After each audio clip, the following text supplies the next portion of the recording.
How's it going, everyone?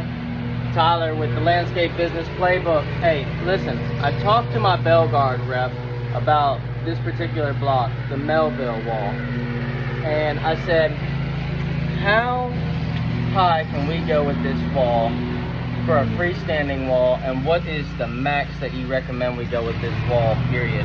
He said 2 foot, and it's probably because the variance in the block is anywhere from like a 1/16 of an inch to 3/8 of an inch different from pallet to pallet. And I think we're probably at about 25 pallets on this particular job. But as you can see, we're well over the 2 foot mark with our grilling islands, bar island, even a lot of these walls. And this one right here behind me is freestanding. We do have it glued, and we glued the blocks together every other course, and we also glued that one to the wall. But we've got some supportive ones here that support the gravel under our steps, and also these that support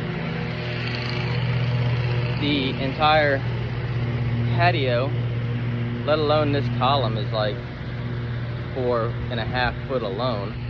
So what's your thoughts on it? Do you think I'm gonna have a problem with this wall? Because I felt confident after building with it that we could go up a little bit higher if we did some support measures.